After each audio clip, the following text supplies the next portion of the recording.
Hello, I'm Richard Ridge for Broadway World. Il Divo, which is the world's first and most successful classical crossover group, selling over 26 million albums worldwide, is coming to Broadway's Marquis Theater for a limited number of concerts beginning on November 7th. They'll be co-starring with Tony Award winner Heather Headley, and I caught up with the guys here at Sardi's. Welcome to Broadway. Welcome home to Broadway. Thank you. How does it feel? It feels great. It feels absolutely great. I have, since being on Broadway back in 2001, I've now transplanted myself and am a New York resident. I have a New York driver's license and everything, so I am from here now. So being able to come back and bring the boys and come and do a show on Broadway and be able to commute to work, it's fabulous. It's really great. What have you told them, since you've done Broadway before, what this whole thing is going to be like? I mean, it doesn't get any better than Broadway. It doesn't, and you know, we've talked about this, and we've been walking around the city since we've gotten here on this trip, but it's one of those things that you really can't prepare for. It's kind of like, I make the analogy of, it's kind of like giving birth. You can explain to someone all you want, you can read all the books all you want, but until you've gone through it, you're not going to know what that feels like. So yeah, I'm really anxious to see how these guys feel. How excited are you? Oh, I can't even tell you. I mean, we've come to New York for about 10 years now. We've played Madison Square Garden, we've played Radio City Music Hall, we've played the Beacon Theatre, but never on Broadway. Very first time. So, wow.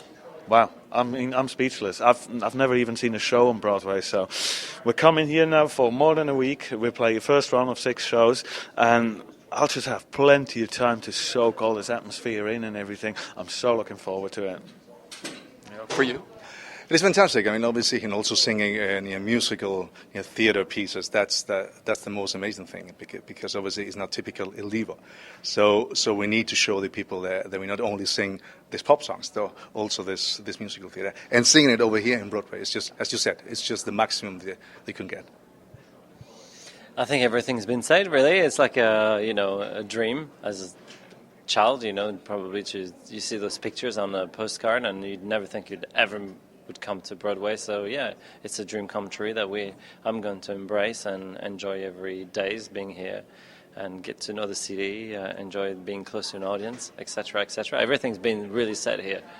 Well, let's talk about your special guest star, Heather Headley. I mean, this is going to be so exciting. What are the types of songs you're going to do in the shows, guys? Well, quite a few different ones, actually. I mean, we've recorded the song from The Lion King, Can You Feel the Love Tonight, with her. That's kind of her showpiece, but we kind of needed to find somebody who can do all the other things as well. So she's going to do Memory from Cats with us. She's going to probably do All I Ask of You from the Phantom of the Opera with us. So again, like I said earlier, that in Il Divo to sing, you've got to be very flexible. If you want to sing with Il Divo, like what Heather does, she's got to be very, very flexible as well, because we do all that different repertoire, and it all requires different colors and different ranges. But she is such an amazing singer and such an amazing personality that I have absolutely no doubt that she's going to pull it off wonderfully. Now, talk about the album that coincides with the concert. So excited about that. Yeah, the album is amazing. I mean, we have fantastic duets on the album with Barbra Streisand, with Nicole Scherzinger, with Heather Headley. Sorry, who else? With Michael Ball. So yeah, it's fantastic. I mean, we try to have songs from the new musicals, from the old musicals, and I think it's going to be a really complete album. There's such a broad range of Broadway shows. Do you have a favorite songs that you do in the show and on the album? Yeah, I really like All I Ask of You. It's one of my favorites at the moment. I think it's one of the best songs ever written by Andrew Lloyd Webber. I think he did very well in that.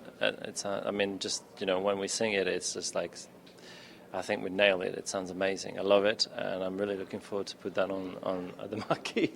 Do you have a favorite? Favorite of the show or of the record? Both. One of my favorite would be maybe Somewhere, and on the record I would say If I Would Ever Leave You from Camelot, and maybe Memory from Cats. And for you? I do like Some Enchanted Evening very much. I think it's a very beautiful music. It's a very beautiful melody to sing. You can just bathe in there. It's wonderful. I'm looking forward to performing that. And David, for you? Well, my favorite song that we recorded is not going to actually be on the U.S. release. It's going to be on the U.K. release. It's Who Wants to Live Forever from the Queen musical We Will Rock You that plays in the West End. I'm very new. I'm a newcomer to the music of Queen, and I think that this song has been a really good bridge transition to from our music and where we've come from, and this new repertoire and genre we're going into. But it's not on the U.S. album, so maybe I shouldn't talk about that. So I'll talk about the one in the show. The weather's fantastic. I think my favorite one in the show is going to be is another song that's not on the album, is The Impossible Dream, Man of La Mancha. This was actually one of the songs that got us thinking that maybe we should head in this direction. It was the first musical theater song we put in any of our tours was Somewhere from West Side Story, and that got a huge response. And so we thought maybe on the next tour we'll add another one. So we put together just a quick version of Man of La Mancha, and insane reaction. So we kind of saw a pattern evolving out of that, and I think the message of The Impossible Dream is very aspirational, reaching for the stars. Don't let anything get in your way. Just focus on something and go for it. And I feel like, well, we did, and here we are.